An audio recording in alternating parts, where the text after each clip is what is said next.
Good morning. Good morning. Two shepherds are leaning on their staffs at the end of a long day, and they're watching the sunset. The first shepherd asked the second, "So, how's it going?" The second one sighed and shook his head. "Not so good. I have trouble paying my bills. My health isn't very good. The kids don't respect me, and I'm afraid my wife is going to leave me." The second shepherd replies, "Well, I hope you don't lose any sheep over it." I just messed it up, sorry. Yeah, I know. Jeez. I hope you don't lose any sheep over it. This Sunday is Good Shepherd Sunday. It invites us to wonder, why does Jesus liken himself to a shepherd? Why choose that specific image instead of calling himself the good king, the good doctor, the good rabbi, or the good prophet? And what is it about us that makes us sheep, the perfect metaphor? Why does Jesus cherish the role of the shepherd, and why are we called to be members of his flock? During the time of Jesus in the land of Palestine, shepherds would tend their sheep all day and then bring them down from the hills in the evening to protect them at night when the wolves and the mountain lions were hunting their prey. At night, the shepherds would gather their sheep together and lead them into large pens or sheepfolds, where typically they had 5-foot high stone walls. The shepherds often put prickly briars along the top of the wall to prevent the mountain lions and wolves from jumping over it. Now, the doorway was about 2 feet wide, a narrow space in the front wall facing the woodlit fire outside at night. The shepherd himself would sleep in the small opening, the gate, facing the burning fire with his club and staff. If any wolves approached, the shepherd would fight them off with his weapons, typically a short, stocky club or a long, pointed staff.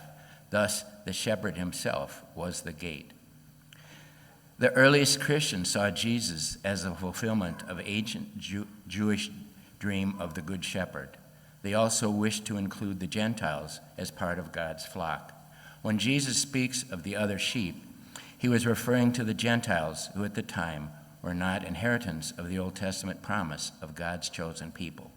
Jesus was referring to all people throughout the world, no matter their language, their nationality, their race, or their culture. All were called to be of one flock and to have one shepherd. We all need to become good shepherds ourselves and good leaders. Everyone who is entrusted with the care of others is a shepherd.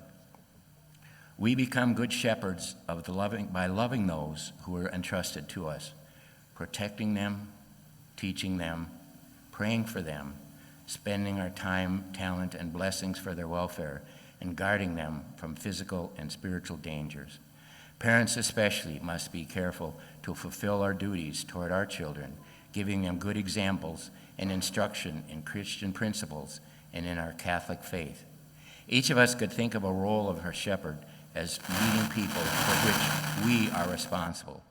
As a boss or as a supervisor, as a parent, a foster parent or a grandparent, as a teacher or a mentor, as a leader of groups in our church here at Christ the King, in a neighborhood sports team, or in our community. We are all called to be shepherds if we hear his voice. So what might we Christians consider qualities of a good shepherd?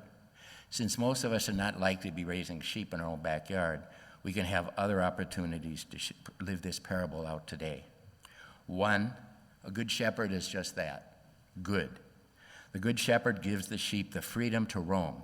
They don't use their staffs to strike the animals and bark orders at them, telling them go here and don't go there, or when or what to eat and what not to eat. They allow the flock to wander the hills and the valleys. Is it any wonder why Jesus himself likens himself to the shepherd and us to the sheep of his flock? For that relationship reveals the heart of how Jesus cares for us. He does not stand over us with his staff to force our every move or micromanage our lives through fear and control. He does not mistreat his flock. Rather, he loves them so much that he gives us the freedom to wander, even if it means that we wander away from him. But the moment we move into peril, he is there for us to protect us and to carry us, if we are willing, back to his flock. Second, a good shepherd protects their flock. The shepherd has a personal stake in their well-being of the sheep. A hired hand will abandon the sheep when the going gets dangerous. For them, it's only a job. The Gospel of John tells us the shepherd is invested in the sheep and sticks with them through thick and thin. So it is with true leaders. They are personally invested in those they lead. A priest in charge of a parish is called pastor because pastor means shepherd.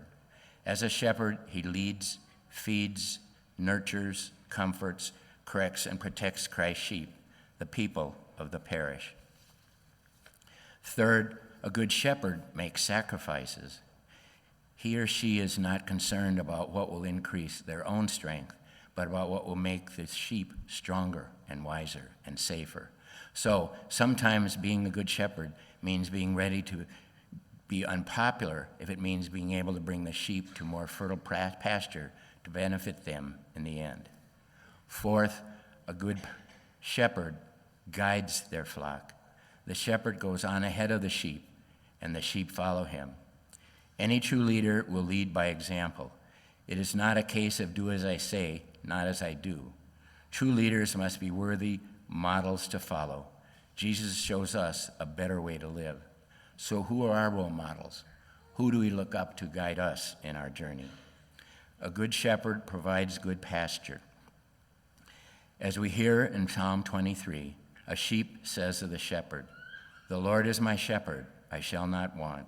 He makes me to lie down in green pastures. He leads me beside still waters. He restores my soul. He leads me in paths of righteousness for his name's sake. Even though I walk through the valley of the shadow of death, I will fear no evil, for you are with me. Your rod and your staff, they comfort me." And finally, a good shepherd is willing to lay down his life for his flock. 5 times Jesus speaks about laying down his life for his sheep. The good shepherd chooses personal sacrifice for the welfare of his or her sheep. The same is true of shepherds who are leaders. They willingly experience personal sacrifice for the benefit of those they lead. It's not about the leader, it's about those being led. And on this Sunday, we also celebrate the World Day of Prayer for Vocations. So let us take time to pray that vocations for the priesthood, the diaconate, and the consecrated life. We are called to do so that we have more devout, dedicated, and spirit-filled shepherds to lead, feed, and protect our Catholic communities. Those who are called to make a lifelong commitment to serve as ordained ministers, sharing the ministerial priesthood of Jesus. On this World Day of Prayer for Vocations, we are asked to encourage and pray for our young men to respond to God's call to service in his church for the ministerial priesthood.